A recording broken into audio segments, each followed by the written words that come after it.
میرا کزن عامر الیکٹرانک کا کام جانتا تھا۔ ایک دن وہ اپنے گھر کے دروازے پر کھڑا بال سنوار رہا تھا کہ سامنے والے گھر سے ایک لڑکی نے آواز دے کر بلایا۔ یہ انور صاحب کی بیٹی سونیا تھی۔ اس کے والد فوت ہو چکے تھے، کوئی بڑا بھائی نہ تھا۔ اس نے عامر کو بلا کر کہا کہ ہمارا ٹی وی خراب ہے، آپ ٹھیک کر دیجئے۔ وہ اپنا سامان لے کر اس کے گھر چلا گیا۔ معمولی سا نقص تھا، درست کر دیا، کام کی اجرت بھی نہیں لی۔ سونیا اور اس کی ماں عامر کی مشکور ہوئیں۔ کچھ دنوں بعد سونیا دوبارہ آئی۔ آج پھر ٹی وی خراب ہو گیا تھا۔ عامر نے جا کر اسے دوبارہ ٹھیک کر دیا۔ اس طرح دونوں کی جان پہچان ہو گئی۔ ایک دن سونیا کی امی خالہ جمیلہ نے عامر کو اپنے گھر سے نکلتے دیکھ لیا۔ اس نے بیٹی سے بات پرس کی، وہ مکر گئی، لیکن ماں کو شک پڑ گیا، لہٰذا وہ عامر کے گھر گئی، اس کی ماں کو جا کر بتا دیا۔ ماں نے عامر کو سمجھایا، لیکن اس نے ایک کان سے سنا اور دوسرے کان سے نکال دیا کہ جوانی دیوانی کہی جاتی ہے۔ لڑکی کو بھی ماں کی بیوگی کا پاس نہ رہا تھا۔ جب عامر کہتا آؤ گھومنے چلیں، وہ اس کے ساتھ چلی جاتی اور دونوں شہر سے دور پارکوں میں گھومتے پھرتے تھے۔ یہ ایک دن کا معاملہ نہ تھا، روز کی بات تھی۔ عامر روز ہی دکان سے غائب ہو جاتا تھا۔ ایک دن چچا اصغر نے ان کو بازار میں گھومتے دیکھ لیا تو آ کر چچا آصف کو بتا دیا۔ چچا آصف نے بیٹے کو آڑے ہاتھوں لیا، اسے اتنا مارا کہ حد کر دی۔ یہ منظر سونیا اپنے گھر کی بالکنی سے دیکھ رہی تھی۔ چچا کا خوشیوں بھرا گھر تھا، لیکن اب جیسے کسی کی نظر لگ گئی تھی۔ ان کے گھر کا سکون سونیا کی وجہ سے برباد ہو گیا۔ پریشانی کا عالم رہنے لگا تھا، خاص طور پر بہنیں اپنے بھائی کی فکر میں گھلنے لگیں، مگر یہ دونوں باز نہ آئے۔ جب موقع ملتا باہر ملنے چلے جاتے۔ اتفاق یہ کہ چچا کے کوئی جاننے والے دیکھ لیتے اور کبھی سونیا کا کوئی رشتہ دار اس کی ماں کو خبر کرنے آ جاتا۔ سونیا کی ماں بھی اس وجہ سے بے حد دکھی ہو گئی تھی کہ خاوند کا سایہ سر پر نہ تھا، لڑکی کو کون سنبھالتا۔ ایک دن سونیا کے رشتے کے ماموں نے اسے عامر کے ساتھ دیکھا تو آ کر اس کی ماں کو بتایا۔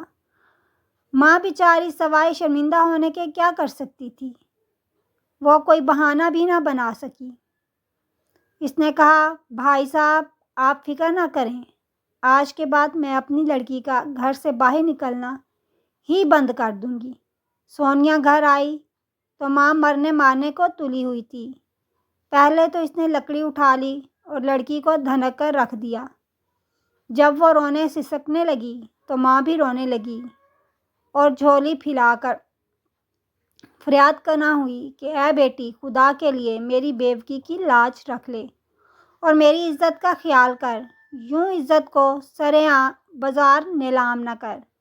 میں تمہارے آگے ہاتھ جوڑتی ہوں اور تمہیں تمہارے مرے ہوئے باپ کا واسطہ دیتی ہوں، مجھے جینے دو، ورنہ ہم بدنامی کے اندھے کنویں میں گر جائیں گے، لوگ ہمیں یہاں رہنے نہ دیں گے۔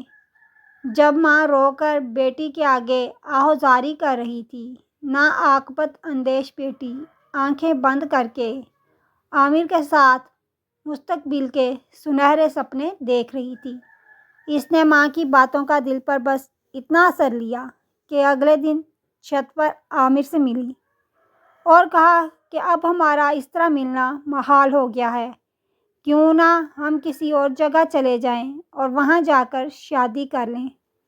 یہ ٹھیک نہ ہوگا، تمہاری بیوہ ماں کو بہت صدمہ ہوگا۔ سونیا ہم ایسا کوئی قدم نہ اٹھائیں گے، تم صبر کرو، انشاءاللہ میں ایک دن تم کو بیاہ کر لے جاؤں گا۔ اس دن صبح 4 بجے جب چچا آصف نماز کے لیے اٹھے، انہوں نے دیکھا کہ عامر گھر میں نہیں ہے۔ تب وہ اس کے لیے دروازے پر کھڑے ہو گئے کہ دیکھوں کدھر سے آتا ہے۔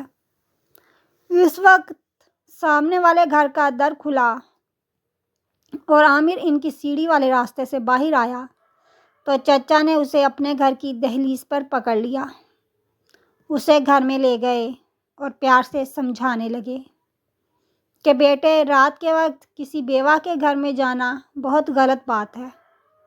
میرے بعد تم ہی تو میرے گھر کے سربراہ ہو، تم میرے سب سے بڑے بیٹے ہو، میری تم سے بڑی امیدیں وابستہ ہیں، اس حرکت سے باز آ جاؤ۔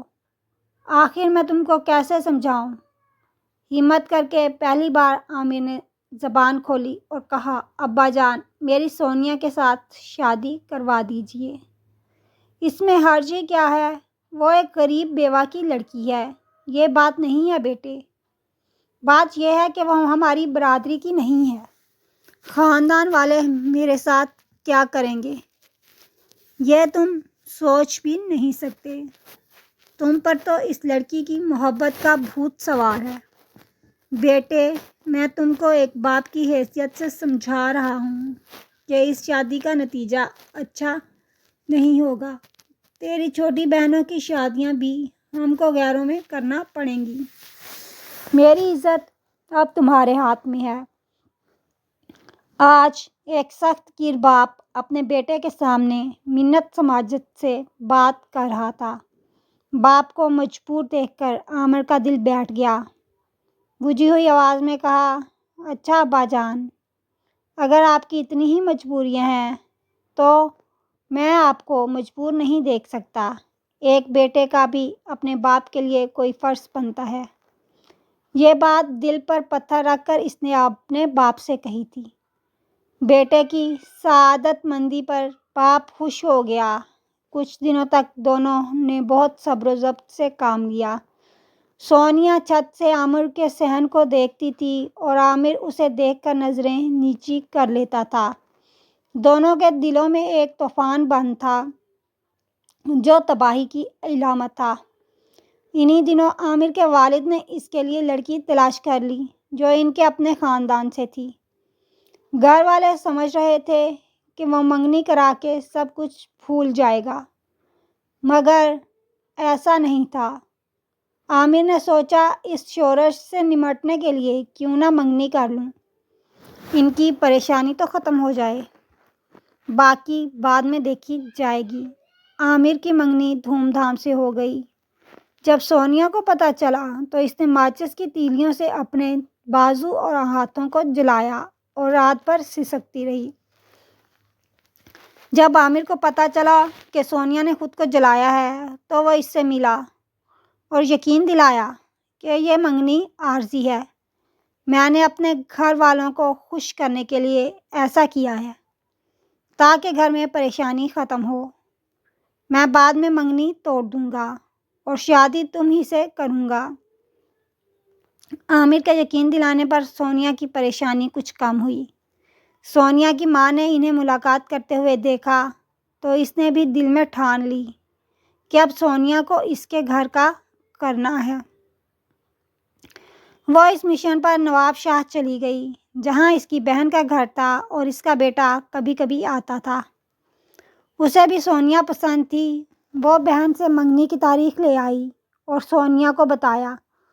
وہ رونے لگی، کہا، امی جان، آپ جانتی ہیں میں عامر سے شادی کرنا چاہتی ہوں، تو آپ میری منگنی کی تاریخ کیوں طے کر کے آئی ہیں؟ میں بھی آپ کے بھانجے سے شادی نہ کروں گی۔ پگلی، جب عامر نے منگنی کرا لی ہے تو کس آس پر بیٹھی ہے؟ وہ لوگ ہمیں کم تر جانتے ہیں۔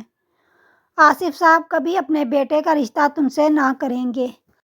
ان خیالات سے اپنا دل و دماغ صاف کر لے۔ اپنی زندگی اور میری مجبوریوں کے بارے میں سوچ کہ ہم نے بھی جینا ہے۔ یوں ماں نے کہہ سن کر اسے قائل کر لیا۔ ان دنوں سونیا کے گھر کے مالی حالات بہت خراب تھے۔ ایک بہن شادی شدہ تھی، گھر میں بیوہ ماں سلائی کرتی اور دوسرا کوئی کمانے والا موجود نہ تھا۔ اس کے باوجود سونیا نے عامر کو کبھی اپنی مالی مشکلات نہ بتائیں۔ ایک بار عامر نے خود کچھ رقم دینی چاہی کیونکہ وہ ان کے حالات جانتا تھا، لیکن سونیا نے لینے سے انکار کر دیا۔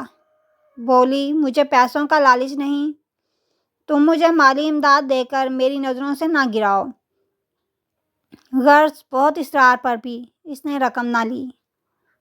جب گھر کے مالی حالات بہت خراب ہو گئے تو مجبوراً اس نے ایک گارمنٹ فیکٹری میں ملازمت کر لی۔ عامر کو پتہ چلا تو وہ فیکٹری گیا اور کہا کہ تم نے یہاں کیوں ملازمت کی ہے، جبکہ میں ہوں تمہارے ساتھ؟ جو ضرورت ہے مجھ سے کہو، میں پوری کر دوں گا۔ یہ بہت نامناسب بات ہے عامر، تم نے میرے گھر والوں کا ٹھیکہ تو نہیں لیا؟ جب لوگوں کو پتہ چلے گا کہ ہمارے گھر کا خرچہ تم چلاتے ہو تو ہم کتنے رسوا اور بدنام ہو جائیں گے، لوگ ہمیں جینے نہیں دیں گے۔ سونیا غریب ضرور تھی مگر بہت خوددار تھی۔ فیکٹری میں ملازمت کرنے کا یہ فائدہ ہوا کہ اب عامر اسے وہاں جا کر مل لیتا تھا اور روز چھٹی کے وقت اسے اپنے ساتھ لے آتا تھا۔ ایک روز جبکہ سونیا کی ماں نواب شاہ گئی ہوئی تھی، رات کے وقت سونیا نے اسے بلا لیا۔ ماں جاتے ہوئے اپنی شادی شدہ بیٹی عرفانہ کو سونیا کے پاس رہنے کا کہہ گئی تھی۔ رات کے 2 بجے اتفاقاً عرفانہ کی آنکھ کھلی تو اس نے عامر کو چھت پر سونیا کے ساتھ باتیں کرتے پایا۔ اسے عرفانہ نے گھر سے نکل جانے کو کہا۔ جاتے ہوئے عامر نے سونیا کو قسم دی کہ تمہاری باجی تم پر غصہ کریں اور جو بھی غصے میں کہیں تم جواب نہیں دینا بلکہ چپ رہنا، کیونکہ تم لوگوں کی آواز اونچی ہوئی تو ہمارے گھر تک باتیں سنائی دیں گی، والد صاحب کی آنکھ کھل جائے گی، وہ اٹھ گئے تو وہ کچھ ہو جائے گا جو ابھی تک نہیں ہوا۔ ابھی عامر سیڑھیوں سے نیچے اتر رہا تھا کہ دونوں بہنوں میں زبردست لڑائی ہو گئی۔ عرفانہ نے عامر کو بددعائیں دیں تو سونیا اس سے لڑ پڑی۔ چونکہ دونوں اپنی چھت پر لڑ رہی تھیں اس لیے ان کی آواز صحن اور گلی میں تو کیا پاس پڑوس کے گھروں میں بھی یہ شور شرابہ سنائی دے رہا تھا۔ جب لوگوں نے خالہ جمیلہ کے گھر سے شور کی آواز سنی تو سارا محلہ جاگ اٹھا۔ اسی وقت عامر گھر میں داخل ہوا، اس کے والد بھی جاگ گئے تھے۔ کہا، عامر آج تم نے مجھے کہیں کا نہ چھوڑا۔ محلے والوں نے آدھی رات کو خالہ جمیلہ کا دروازہ بجایا اور پوچھا، بہن جی کیا بات ہے؟ تبھی عرفانہ آگے بڑھی اور محلے داروں سے کہا کہ وہ جو سامنے آصف صاحب رہتے ہیں ان کا لڑکا عامر ہمارے گھر کودا تو ہم ڈر گئے، امی بھی نواب شاہ گئی ہوئی ہیں اس لیے ہم نے شور مچایا ہے۔ اس وقت ثانیہ چپ کھڑی رہی۔ لوگ چچا آصف کی طرف آئے۔ صبح تک ایسے ہی شور و غوغا رہا اور دیر تک یہ معاملہ چلتا رہا۔ سونیا کے دل میں اس الزام پر اپنے بہن کے خلاف غصہ بھرا ہوا تھا۔ وہ صبح سویرے بہن کی سسرال چلی گئی اور اپنے بہنوئی سے کہا، دولہا بھائی رات باجی سے ملنے کوئی شخص آیا تھا، میں نے اسے صرف جاتے ہوئے دیکھا تھا، شکل نہیں دیکھ سکی۔ جب میں نے عرفانہ باجی سے پوچھا کہ کون آیا تھا تو انہوں نے مجھے برا بھلا کہا۔ میں آپ کو بتانے آئی ہوں کہ اپنی بیوی کا دھیان رکھیں۔ یہ کہہ کر وہ گھر آ گئی۔ سونیا بدلے کی آگ میں اندھی ہو کر اپنی بہن کا گھر اجاڑنے کے در پہ ہو گئی۔ کون سا شوہر اپنی بیوی کے بارے میں ایسی بات برداشت کر سکتا ہے؟ دولہا بھائی صاحب تو غصے میں آپے سے باہر ہو گئے اور اسی وقت عرفانہ سے باز پرس کو پہنچ گئے۔ آتے ہی بیوی کے بال پکڑ لیے اور کہا، بتا کون آیا تھا آدمی رات کو تجھ سے ملنے؟ مجھ سے کوئی ملنے نہیں آیا، عرفانہ نے روتے ہوئے کہا۔ لیکن وہ کہاں ماننے والا تھا۔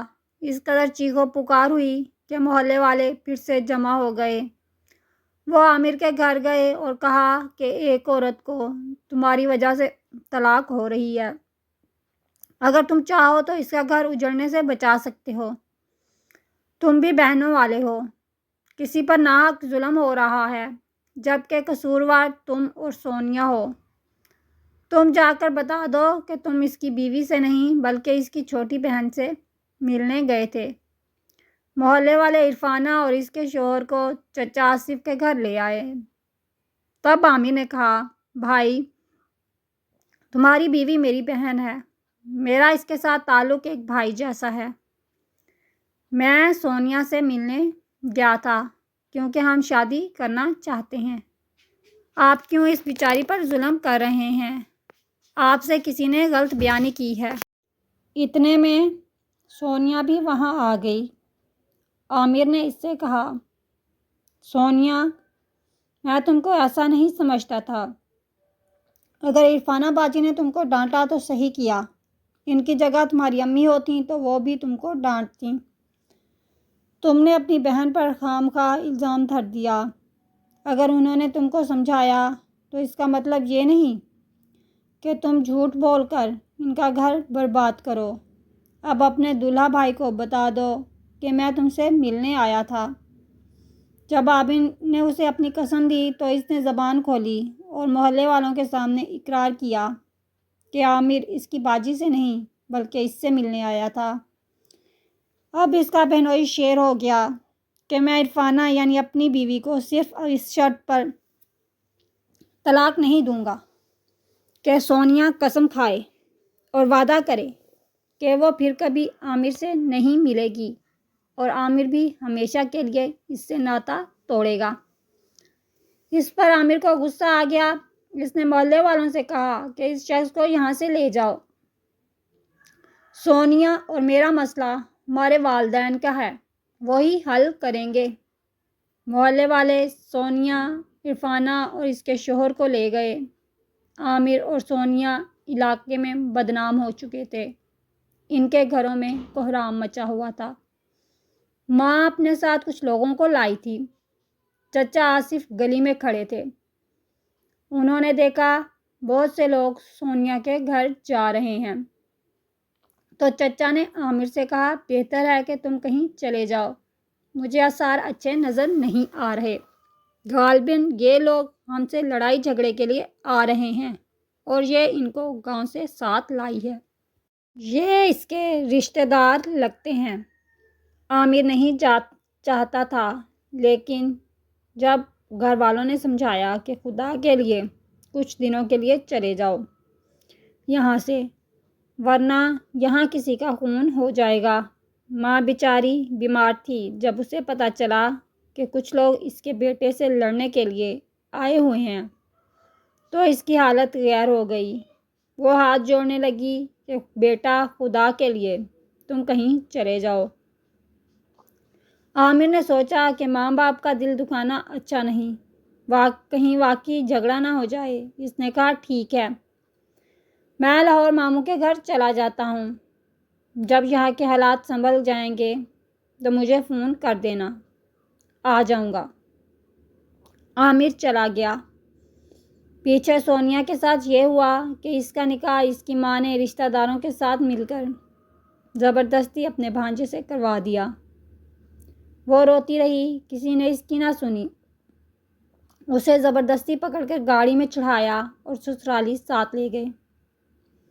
لڑکی کی چیخوں پکار سے دلہا کو بھی پتہ چل گیا کہ وہ کسی اور سے شادی کی آرزو مند ہے، تبھی شادی پر راضی نہیں ہو رہی ہے۔